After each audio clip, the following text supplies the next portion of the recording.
irmãos, quão maravilhoso é o nosso Senhor. Ele havia confiado algo para Pedro. Ele não iria tirar de Pedro o que ele deu para Pedro. Mas para que Pedro pudesse ser um oikonomos, ele precisava chegar ao zero. O que é nascido da carne é carne. E é inútil no serviço a Deus. Inútil. Então, ele começa usando aquela palavra ágape, que fala de um amor que dá a vida, que vai até o fim. Porque foi isso que ele ouviu dos lábios de Pedro. Pedro tinha dito isso para ele: Senhor, por ti eu darei a minha própria vida.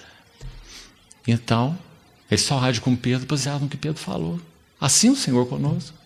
Ele nunca vai além do que nós vamos com Ele. Ele nunca fala para nós o que nós não falamos para Ele. Ele nunca vai além nessa relação. Nosso Senhor está disposto a ir 100% na relação conosco. Mas Ele vai passo a passo na medida que nós respondemos a Ele.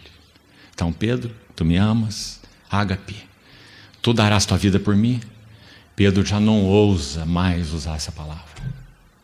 Então Pedro usa o filéu, dizendo: Senhor, tu sabes que eu te amo, mas usando um amor inferior, um amor entre amigos. Não é o ágape sacrificial. Então o Senhor reforça para ele: apacenta meus cordeiros. Como será que Pedro viu isso? Alguém que voltou para a pesca, falido, negou o Senhor. Agora escuta: apacenta meus cordeiros. Não é maravilhoso? Primeira coisa que veio ao coração de Pedro, não tenha dúvida, lá com seus botões: mas como eu posso fazer isso? Eu te neguei, Senhor. Se o Senhor não estivesse aqui, o Senhor só está aqui porque o Senhor quer, porque eu te amaldiçoei. Como o Senhor pode me dizer: apacenta meus cordeiros? Você viu o que ele está entendendo? Paulo escreve assim aos Coríntios: não que nós de nós mesmos sejamos capazes de pensar alguma coisa como se partisse de nós, mas a nossa suficiência vem de Deus, que nos habilitou para sermos ministros de uma nova aliança. Irmão, que importantes as palavras de Paulo. 2 Coríntios 3, ele escreve isso. Sabe por quê? Deus não precisa de nada que nós temos e nada que nós somos na edificação do seu reino. Ao contrário, Ele quer levar tudo que temos e que somos ao zero, para que nós conheçamos uma fonte de recursos inesgotáveis que é o seu próprio Filho. Toda a nossa suficiência está nele. Nós não precisamos de sabedoria. Nós não somos experts em nada. Cristo é a nossa sabedoria. Ele é quem abre nossos olhos. Ele é quem nos dá discernimento. Quando lerdes, podeis compreender meu discernimento no mistério de Cristo. Quem que deu isso para Paulo? Ele é nossa sabedoria. Ele é nosso conhecimento. Ele é nosso discernimento. Ah, irmãos amados, nós conhecemos tão pouco essa fonte de recursos. Sabe por quê? Nós temos uma grande fonte de recursos dentro de nós. Ela se chama carne. Boa carne. Carne religiosa. Carne serviçal. Carne pronta para o serviço de Deus. Mas ainda é carne. Carne que louva, carne que ora, carne que prega, carne que adora. Fogo estranho no altar de Deus. Então o que Deus tem que fazer? Ele tem que fazer o que ele fez com Pedro. Nosso discipulado a Cristo começa no 10 e conclui no 0. Esse é o discipulado a Cristo. Importa que ele cresça e que eu diminua. Nunca podemos ser um oikonomos adequado, a não ser que seja real em nossa vida. Que a cruz não seja uma palavra apenas, um cântico, uma mensagem, mas que seja um caminho no qual andamos. Do contrário, o Senhor não terá mordomos na sua casa. Então o Senhor restaura não só a vida de Pedro, em João 21, ele restaura o serviço de Pedro. E usando duas palavras diferentes, bonitas na língua original. Uma para apacenta, a outra para pastoreia. Uma tem a ver com alimentar cordeiros. O outro tem a ver com pegá-los nos seus braços. Ele está falando do trabalho do mestre e do trabalho do pastor. Pega minhas ovelhas nos braços, Pedro, e dá pasto para as minhas ovelhas. Alimenta e carrega. Pastor e mestre, ou mestre e pastor. Restaurando Pedro ao seu encargo. Então, vamos voltar ao texto de Lucas 11, 12, onde nós estávamos lendo. Lucas 12, 38. quer ele venha na segunda vigília, quer na terceira. Ah, que bom que o Senhor escreveu isso. Sabe por quê? Para nós não preocuparmos muito com isso. Ah, irmãos, que infelicidade quando nós vemos homens de Deus preocupando em rachar cabelo e tentar descobrir em qual vigília que o nosso Senhor vem, porque agora está acontecendo isso, agora é mais aquilo, agora Israel está assim, agora acharam a novilha vermelha, agora já tem o altar lá, agora já tem mais não sei o quê, e mais isso e mais aquilo. Amém. Não fiquemos desatentos aos detalhes, mas isso não vai nos dar sequer 1 milímetro de avanço no discernimento de quando o nosso Senhor virá. Certo?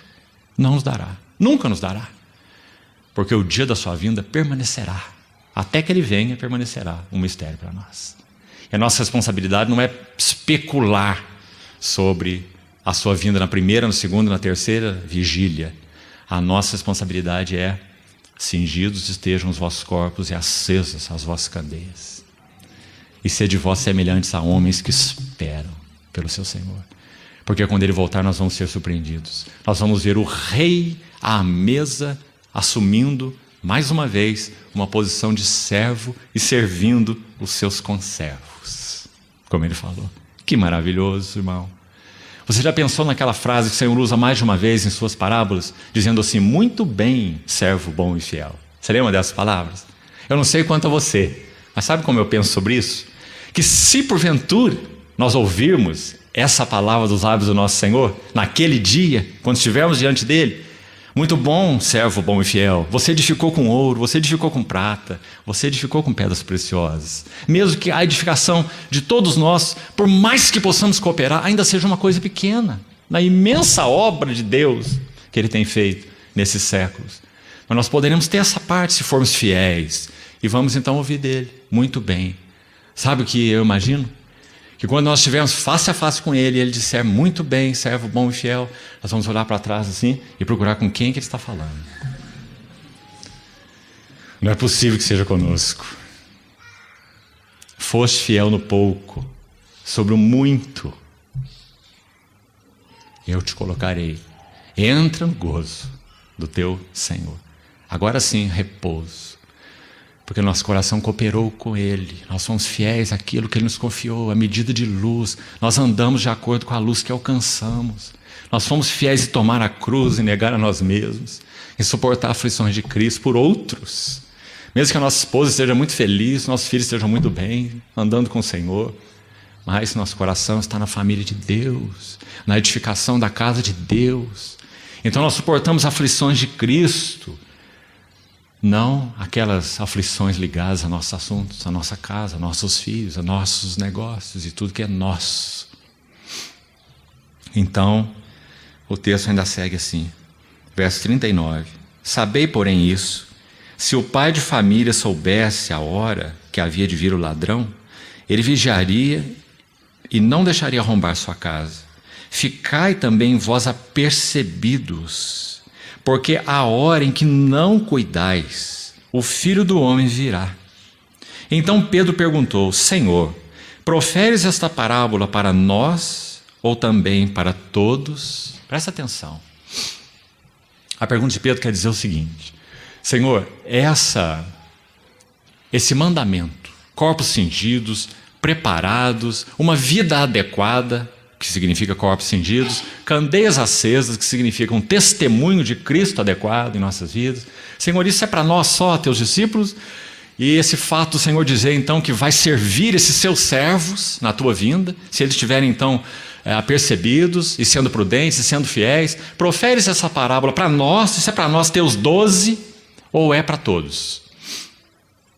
O Senhor responde a pergunta de Pedro com uma outra pergunta. Veja aí. E a pergunta do Senhor é a resposta à pergunta de Pedro. Ele diz assim, verso 42. Disse o Senhor: quem é, pois, o mordomo? E aqui está a palavra, oikonomos. A primeira menção dela no Novo Testamento. Um despenseiro, um gerente dos negócios, administrador do seu proprietário, dos afazeres da casa, como falamos, das receitas e despesas, e particularmente de dar a porção própria para os conservos e as crianças pequenas. Era isso que esse oikonomos fazia.